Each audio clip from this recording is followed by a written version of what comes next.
சில விஷயத்தை சொல்லணும். இது மற்றவங்க மாதிரி தேர்தல் வாக்குறுதின்னு சொல்லி ஏமாத்துறது கிடையாது. நம்மளை நம்புகிற மக்களுக்கு நம்பிக்கை தர்றது. நம்ம ஆட்சிக்கு வந்ததும் இதெல்லாம் செய்ய நடவடிக்கை எடுப்போம்னு சொல்கிறது.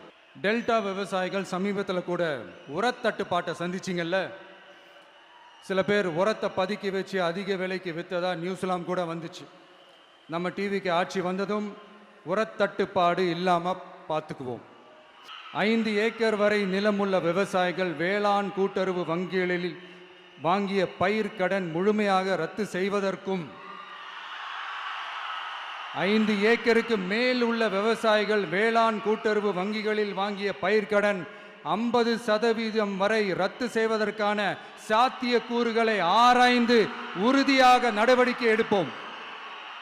2 ஏக்கர் வரை நிலமுள்ள விவசாயிகள் மற்றும் நிலமற்றவர்கள் குடும்பத்தில் யாரும் மாநில மற்றும் ஒன்றிய அரசு ஊழியராக இல்லாமல் இருக்கும் பட்சத்தில் அவர்களின் குழந்தைகளின் பொறியியல் மற்றும் மருத்துவம் உள்ளிட்ட தொழிற்கல்வி முதல் அனைத்து வகை படிப்புகளுக்குமான முழு செலவையும் அரசே ஏற்கும்.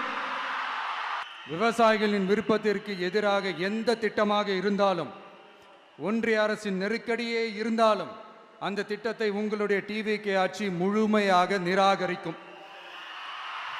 எப்போதும் விவசாயிகளின் பக்கமே நம் ஆட்சி நிற்கும். கொள்முதல் நிலையங்களில் முறையாக நெல் மூட்டைகள் பாதுகாக்கப்படும். நெல் முளைத்து வீணாவதை பார்த்து கொண்டு நமது அரசு சும்மா இருக்காது. போதுமான கொள்முதல் நிலைய வசதிகள் ஏற்படுத்தப்படும். அதே போல கொள்முதல் நிலையங்களில் கொள்முதல் செய்வதற்கோ மூட்டை ஏற்றி இறக்கவோ 1 பைசா கமிஷன் வாங்காமல் பார்த்து கொள்ளப்படும். அப்படி கமிஷன் வாங்குவது யாராக இருந்தாலும் கடும் நடவடிக்கை எடுக்கப்படும். 500 ரேஷன் கார்டுகளுக்கு 1 ரேஷன் கடை. கிராமங்களிலும் எடையாளர் நியமிக்கப்படுவார். பெண் விற்பனையாளருக்கு பெண் எடையாளர், ஆண் விற்பனையாளருக்கு ஆண் எடையாளர் என்பது பின்பற்றப்படும். ரேஷன் கடைகளில் அரிசி தவிர அனைத்து பொருள்களும் பாக்கெட் செய்து விநியோகிக்கப்படும். மீனவர்களுக்கு ஒன்றிய அரசு சட்டப்படியான பாதுகாப்பை உறுதி செய்ய வேண்டும். அதற்கான உண்மையான உணர்வுபூர்வமான அழுத்தத்தை ஒன்றிய அரசுக்கு நமது டிவிக்கு அரசு கொடுக்கும்.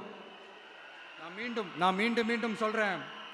கல்வி, மருத்துவம், ரேஷன், குடிநீர், சாலை வசதி, பஸ் வசதி, இது மாதிரி அடிப்படை விஷயங்களுக்காகத்தான் நம் அரசு முதல்ல முக்கியத்துவம் கொடுக்கும்.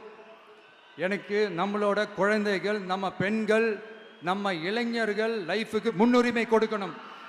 அரசு வேலை வாய்ப்புகள் மட்டும் இல்லாம தனியார் வேலை வாய்ப்புகளுக்கான வழியையும் உத்தரவாதத்தையும் உருவாக்கணும்.